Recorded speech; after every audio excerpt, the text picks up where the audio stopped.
आपके साथ भी ऐसा होता है कि जब मैं पढ़ने बैठता हूँ ना सर, मेरा जो दिमाग है ना वो कहीं मोबाइल पे चला जाता है, कभी खाना पे चला जाता है, कभी भूख पे चली जाती है, कभी किसी से बात करने का मन होता है, कभी कुछ भी करने का मन होता है।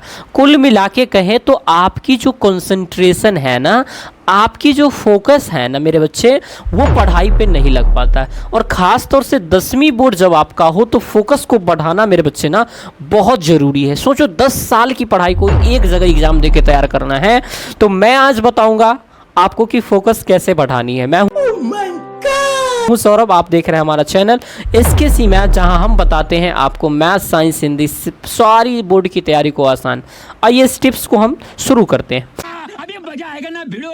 उसके लिए मैं जो बताता हूं उसको सबसे पहला मैं कहता हूं पोमोडोर टेक्निक्स को अपनाओ। पोमोडोर टेक्निक्स को जब आप अपनाएंगे तो आपकी जो पढ़ाई होगी ना उसकी फोकस बढ़ जाएगी। सर ये होता क्या है, ज़रा इसको देखिए। आप जो पढ़ाई करते हैं ना वो क्या करते हैं, लगातार क्या करते हैं, लगातार 10 घंटा, लगातार 5 घंटा, ये पढ़ाई नहीं करना है आपको। ये पढ़ाई बिल्कुल नहीं करना है आपको। आपकी पढ़ाई जो होनी चाहिए ना वो आप ऐसा रखें कि 30 मिनट पढ़ें, फिर 5 मिनट का ब्रेक लें। 5 मिनट का क्या करें आप, ब्रेक लें। ब्रेक में आप क्या करें, थोड़ा सा स्ट्रेस वगैरह करें, म्यूजिक वगैरह सुन सकते हैं तो वो करें। यानी आपके लिए दिमाग को रिलैक्स दें। दिमाग भी सोचने के लिए एक लिमिट है, तो अपने दिमाग को क्या करें, रेस्ट दें। और फिर आप मान लीजिए इतना देर पढ़ने के बाद फिर 1 घंटा पढ़ें और फिर 10 मिनट का ब्रेक दें। 10 मिनट का अब क्या दें, ब्रेक दें। यानी पढ़ाई को आपको क्या करना है, बाई पार्ट्स में पढ़ना है। 10 घंटे को 20 इंटरवल में पढ़ना है और 20-25 1-1.5 घंटे का आपको दिमाग को रेस्ट भी देना बहुत ज़रूरी है, क्योंकि दिमाग को फ्रेश होनी चाहिए, रिफ्रेश होनी चाहिए, वरना वायरस वगैरह अटैक होती है, जिसका मतलब है आपके दिमाग कभी उधर कभी इधर कभी उधर कभी इधर भटकते रहता है। तो इस टेक्निक्स को अपनाइए। तो आप पढ़ने बैठते हो ना तो सबसे पहले आप क्या करते हो कि सर बगल में रखते हो लैपटॉप, बगल में रखते हो फ़ोन, बगल में रखते हो कोई और चीज़। मैं कहता हूँ जब आप पढ़ने बैठो ना तो मोबाइल को क्या करो, दूर कर दो।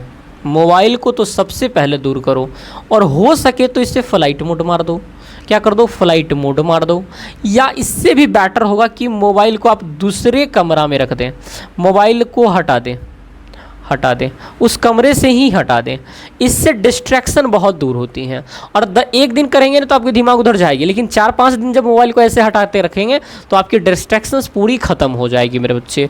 डिस्ट्रैक्शंस जो है आपकी फ़ोन की वो पूरी तरीके से क्या हो जाएगी, ख़त्म हो जाएगी। इस प्रकार से आप अपने फोकस को और गेन कर सकते हैं, फोकस को और बढ़िया बना सकते हैं। तीसरी बात क्या है सर, ये जो है ना ये बहुत इंपॉर्टेंट है। आप जहाँ पढ़ रहे हैं उस जगह को क्या करें, साफ रखें। उस जगह को साफ रखें, और साफ के साथ साथ वो खूब सेंटेड होना चाहिए, यानी क्या कहें उसको, खुशबूदार होनी चाहिए। इससे क्या होगा कि आपकी दिमाग ना उस जगह पे एक्टिव ज़्यादा होगी। इससे दिमाग जो है ना एक्टिव ज़्यादा होगी, एक्टिव माइंड ज़्यादा होगी। यानी जहाँ पे वातावरण साफ होती है, खुशबूदार होती है और शांत होती है, जगह साफ के साथ साथ शांत होती है, यानी शांत जगहों पे हमारा दिमाग क्या होता है, ज़्यादा एक्टिव होता है, और वो हमारा उस जगह पे फिर फोकस अटेंशन क्या हो जाता है, बढ़िया होने लगता है। फोकस और अटेंशन क्या होने लगता है, बढ़िया होने लगता है। तो ये हमारा टिप्स नंबर 3 था। टिप्स नंबर 4 मैं आपको जो बताने वाला हूँ ना वो भी बहुत मज़ेदार है। आप पढ़ाई को क्या करते हैं, निहायती बोरिंग बना देते हैं। मैं कहता हूँ पढ़ाई जो है ना आपकी एक्टिव होनी चाहिए। पढ़ाई कैसी होनी चाहिए, एक्टिव होनी चाहिए। जैसे आप सोए गए ऐसे किए हुए हैं, अब पढ़ाई चल रहा है, ये एक्टिव पढ़ाई नहीं है। आपकी हाथ चलते हुए रहनी चाहिए, नोट्स बनते हुए रहने चाहिए, आपकी प्रॉपर एकदम स्किल वगैरह स्ट्रक्चर वगैरह बनता हुआ रहना चाहिए। यानी हाईलाइट वगैरह करते रहिए, पेन चलाते रहें, पेन को मूव करते रहें। उसके बाद क्या करें, और हो सके तो आप बोलने का भी प्रयास करें, स्पीकिंग, यानी आप क्या करें, एक्टिव रहें, आप रहें एक्टिव, स्पीकिंग करते रहें। और हो सके तो स्ट्रक्चर बनाएं। ये सारी चीज़ जो है ना आपकी पढ़ाई को एक्टिव बनाती है और फोकस को इन्हेंस करती हैं, आपके अंदर की बिल्डिंग कॉन्फिडेंस को और बिल्ड करती हैं, और इस प्रकार से और आप कर सकते हैं।